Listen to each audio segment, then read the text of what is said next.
CM Sukhvinder Singh Sukhu पर की गई टिप्पणी पर विक्रमादित्य की प्रक्रिया। विक्रमादित्य ने कहा, मुद्दों पर ही होनी चाहिए बात। शिमला में the culture through art theme पर एग्जीबिशन आयोजित। गेयटी थिएटर में देवभूमि आर्ट्स की पेंटिंग एग्जीबिशन। देश भर के साथ शिमला में भी मेले का आयोजन। शिमला में 17वें रोजगार मेले का आयोजन। शिलाई सिरमौर में करोड़ों की लागत से बन रहे कफोटा से जोंग सड़क के निर्माण को लेकर उठ रहे हैं सवाल। रामपुर बुशहर में अंतर्राष्ट्रीय लवी मेले को लेकर बैठक में कई मुद्दों पर हुई चर्चा।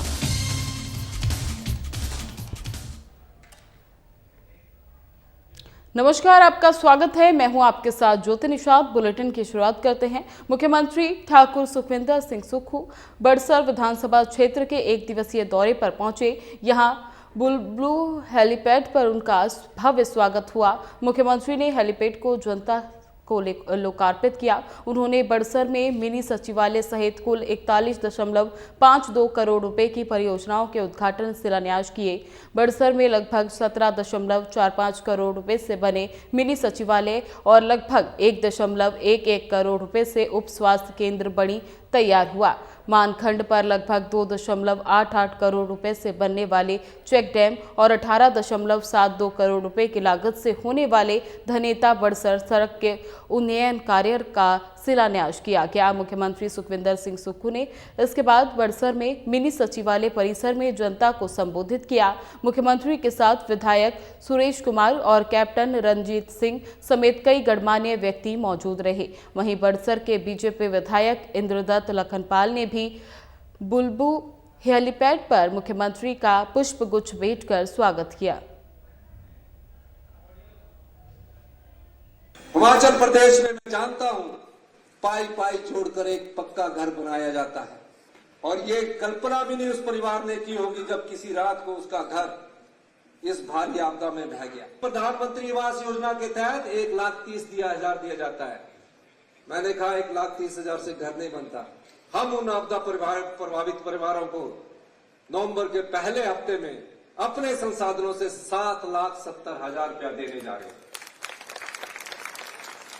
इस मंच के माध्यम से मैं पूरे हिमाचल प्रदेश में इस वर्ष की जो आपदा आई है, जिसका घर पूरी तरह नष्ट हो गया, उसको 7,70,000 देंगे। जिसका घर आंशिक रूप से टूटा उसे 1 लाख रुपया देंगे। जिसकी भैंस गाय मरी है उसको 55,000 रुपया हमारी सरकार देगी। और पूरे प्रदेश में मैं आपदा राहत का पैकेज बांटूंगा। आज मैं ये घोषणा कर रहा हूं।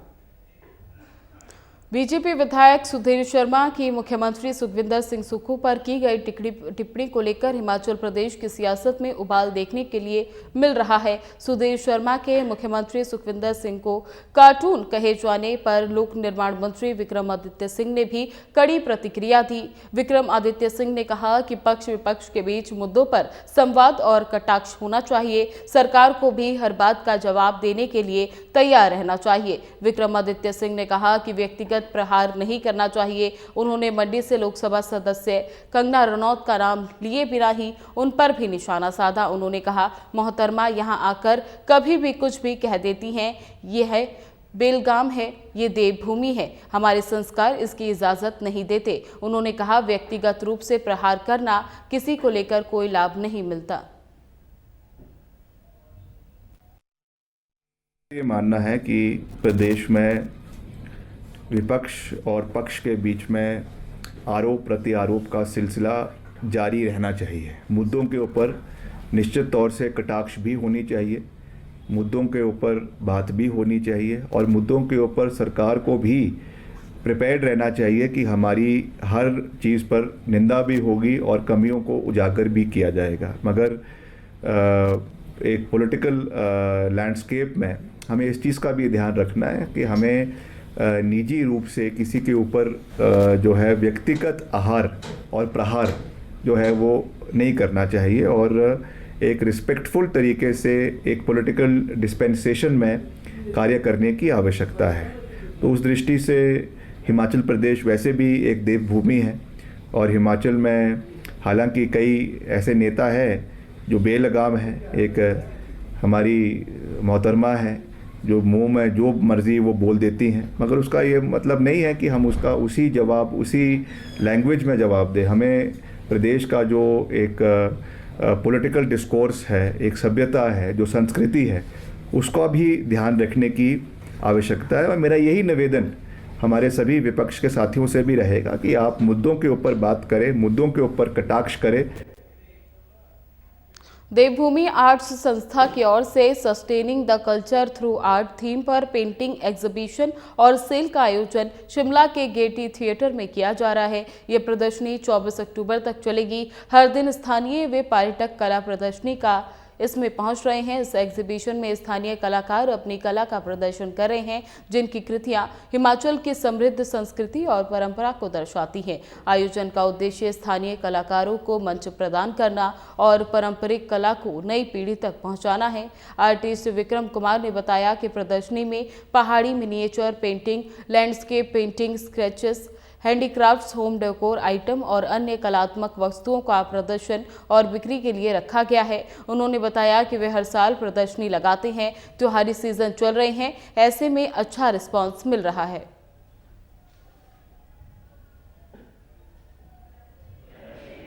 एग्जीबिशन 21 तारीख से स्टार्ट होगा, 2025 तक चलेगा। इसके साथ साथ जो हमारे मेन पेंटिंग में अट्रैक्शन है वो है आपका पहाड़ी मिनिएचर पेंटिंग और हिमाचल से रिलेटेड जो आर्किटेक्चर है वो इसमें बनाए गए हैं। इसके अलावा वुलन आइटम्स भी आपको देखने को मिलेंगे और हैंडीक्राफ्ट से बनाई हुई चीज़ें भी देखने को मिलेगी। और साथ ही साथ काफ़ी अच्छा, अभी एक्चुअली फेस्टिवल सीजन है तो काफ़ी अच्छा लोगों का यहाँ पे आना जाना भी है और अच्छा लोग इसको पसंद भी कर रहे हैं। हम काफ़ी टाइम से लगाते आ रहे हैं और ये तो हमारा काफ़ी एक्सपीरियंस यहाँ पे रह चुका है इस डेटी में, इसलिए हम बार बार लगाते हैं क्योंकि यहाँ पे काफ़ी अच्छा रिस्पॉन्स रहता है। जितने सैलानी आते हैं, लोकल जो टूरिस्ट रहते हैं, लोकल जो यहाँ पे यहाँ के निवासी हैं, वो भी आर्ट को और हैंडीक्राफ्ट की चीज़ों को बहुत पसंद करते हैं। देश भर के 40 जगहों में आज डाक विभाग ने 17वें रोजगार मेले के अंतर्गत 51,000 नवनियुक्त युवाओं को नियुक्ति पत्र बांटे। इस दौरान प्रधानमंत्री नरेंद्र मोदी ने युवाओं को वर्चुअली संबोधित भी किया। हिमाचल प्रदेश की राजधानी शिमला में केंद्रीय आलू अनुसंधान संस्थान के सभागार में रोजगार मेले का आयोजन किया गया, जिसमें उपभोक्ता मामले, खाद्य और सार्वजनिक वितरण मंत्रालय और सामाजिक न्याय और अधिकारिता केंद्र राज्य मंत्री BL वर्मा ने मुख्य अतिथि के रूप में शिरकत कर चयनित युवाओं को नियुक्ति पत्र वितरित किए। शिमला में कुल 93 नवनियुक्त युवाओं को नियुक्ति पत्र बांटे गए, जो डाक, गृह मंत्रालय, रेलवे, वित्त सेवाएं, केंद्रीय वस्तु और सेवा कर, उच्च शिक्षा विभाग, पर्यावरण, वन एवं जलवायु मंत्रालय ने अपनी सेवाएं दे रहे हैं। इस मौके पर केंद्रीय राज्य मंत्री BL वर्मा ने कहा कि केंद्र सरकार युवाओं को रोजगार मुहैया कराने के लिए काम कर रही है। रोजगार मेले के माध्यम से पिछले कुछ समय में 11 लाख से अधिक युवाओं को केंद्र सरकार के विभाग में नौकरी दी गई है। विकसित भारत के संकल्प में युवाओं की भागीदारी सुनिश्चित की जा रही है। की खुशी में एक्सप्लेन भी नहीं कर सकती। इतना मुझे CISF मिला है, एज SI की पद पे मेरा नियुक्ति हुई है, तो अभी आज मतलब जो खुशी हो रही है वो मैं व्यक्त भी नहीं कर सकती अपने वर्ड्स में। बहुत टाइम से इंतज़ार था, मतलब पूरे परिवार के लिए बहुत प्राउड मोमेंट है हमारे लिए। और क्या करेंगे? मैं पूरी ईमानदारी से अपनी निष्ठा दिखाने की कोशिश करूँगी, जितना मेरे से हो पाएगा उससे भी मतलब एक कदम तो ऊपर ही चल के चलेंगे। देखिए, रोजगार मेले आदरणीय प्रधानमंत्री श्री नरेंद्र मोदी जी के नेतृत्व में जिस तरह से लगाए जा रहे हैं और उसमें ये 17वां रोजगार मेला था और आज 51,000 से भी ज़्यादा नियुक्ति पत्र देने का काम युवाओं को किया गया है। इन रोजगार मेलों के माध्यम से जो हमारे ऐसे युवा जिनके लिए पक्की नौकरी मिलने का काम होता है, इन नौकरियों में हमने देखा है कि पारदर्शिता से और साथ में समय सीमा के अंतर्गत ईमानदारी से, बिना किसी सिफारिश और बिना किसी आधार पर ये नौकरी उनके मेहनत के आधार पर देने का काम होता है। और यहाँ भी 96 नियुक्ति पत्र देने का काम इस शिमला में हुआ है। तो मैं कह सकता हूँ कि आदरणीय प्रधानमंत्री के नेतृत्व में ये नौकरियाँ सबके लिए ये सबका साथ, सबका विकास, सबका विश्वास, सबका प्रयास के तहत जो जिसके योग्य है, जिसने मेहनत की है, उसको ईमानदारी से ये नौकरियों के प्रमाण पत्र समय सीमा के अंतर्गत मिलते हैं। करोड़ों की लागत से बन रही कफोटा से जोंग सड़क के निर्माण को लेकर लगातार सवाल उठ रहे हैं। कफोटा निचले बाजार में स्थानीय व्यापारियों ने सड़क के निर्माण में खामियों को लेकर उद्योग मंत्री हर्षवर्धन चौहान से भी शिकायत की। उत्तराखंड को जोड़ने वाली इस सड़क में कटिंग, डिंपिंग और निर्माण सामग्री की गुणवत्ता को लेकर पहले भी सवाल उठे हैं।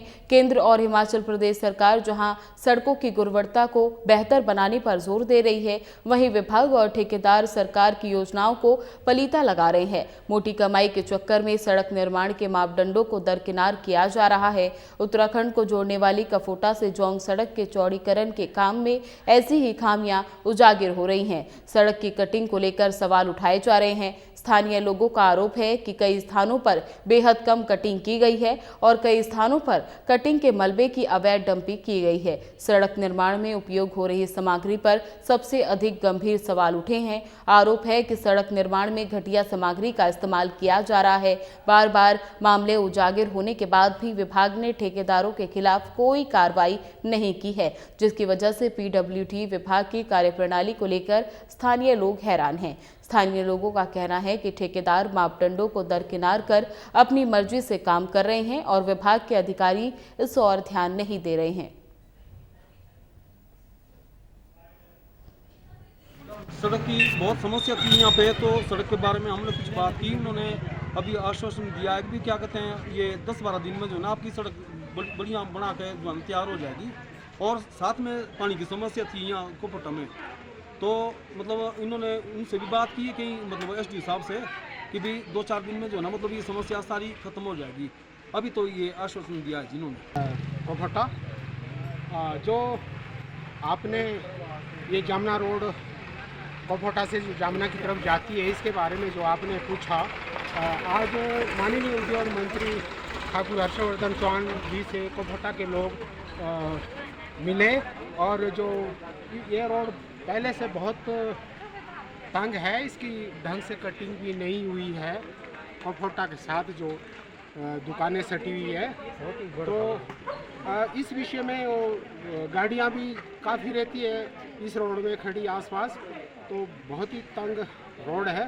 तो इसके बारे में भी यहाँ के लोगों ने बात की और जो ये गंदी नालियाँ हैं पानी की जो है जो बनी हुई है, उसमें कचरा कूड़ा जमा हुआ है। और हिमाचल प्रदेश के रामपुर बुशहर में 11 से 14 नवंबर तक आयोजित होने वाले अंतर्राष्ट्रीय लवी मेला की तैयारियों को लेकर आज एक महत्वपूर्ण बैठक आयोजित की गई। बैठक की अध्यक्षता 7वें वित्त आयोग के चेयरमैन नंदलाल और उपायुक्त शिमला अनुपम कश्यप ने संयुक्त रूप से की। इस दौरान मेले के सफल आयोजन से संबंधित कई व्यवस्थाओं पर विस्तार से चर्चा हुई। अधिकारियों ने सुरक्षा, यातायात, सफाई, पार्किंग, बिजली, पानी, चिकित्सा सुविधाओं और सांस्कृतिक कार्यक्रमों की तैयारियों की समीक्षा की। चेयरमैन नंदलाल ने कहा कि लवी मेला न केवल व्यापारिक दृष्टि से महत्वपूर्ण है, बल्कि ये क्षेत्र की समृद्धि, सांस्कृतिक विरासत का भी प्रतीक है। उन्होंने अधिकारियों को निर्देश दिए कि मेले के दौरान आने वाले व्यापारियों और पर्यटकों को किसी भी प्रकार की असुविधा न हो। उपायुक्त अनुपम कश्यप ने कहा कि सभी विभाग समन्वय के साथ कार्य करें ताकि मेला सुचारू और सुरक्षित रूप से संपन्न हो सके। बैठक में कई विभागों के अधिकारी, नगर परिषद प्रतिनिधि और व्यापारिक संगठनों के सदस्य भी उपस्थित रहे। बड़ा व्यापारिक मेला है जो केवल हिमाचली नहीं बल्कि पूरे देश और विदेश में भी इसका एक अपना ही अलग महत्व और अपनी ही पहचान है। तो इस बार भी हर वर्ष की भांति जो है मेले को अच्छे तरीके से मनाने के बारे में व्यापक चर्चा हुई, अच्छा विचार विमर्श हुआ। सभी सरकारी और गैर सरकारी सदस्य जो इसमें मेंबर्स हैं उनके बहुमूल्य इसमें सुझाव मिले और मेले को बहुत अच्छे तरीके से करवाया जाएगा, इस बारे में एक रूपरेखा तैयार की गई। अच्छा लॉ एंड ऑर्डर व्यवस्थित तरीके से रखा जाए। अभी आपने देखा कई सड़कें थोड़ी बहुत अवरुद्ध है बीच बीच में, उसको जल्दी से क्लियर कराया जाए ताकि लोगों के आवागमन में कोई दिक्कत ना आए। उसके अलावा हमने जो एक महत्वपूर्ण निर्णय लिया है मिलजुल करके, वो ये है कि इसमें इस बार जितनी भी सांस्कृतिक संध्याएँ होंगी उसमें हिमाचली कलाकार, सभी हिमाचली कलाकारों को इसमें जो है वो प्राथमिकता दी जाएगी। और जो जिसको हम स्टार राइट्स वगैरह कहते हैं उसमें भी हमने ये तय किया है कि उसमें भी हिमाचली कलाकार। फिलहाल बुलेटिन में बस इतना ही। बने रहे हमारे साथ। नमस्कार।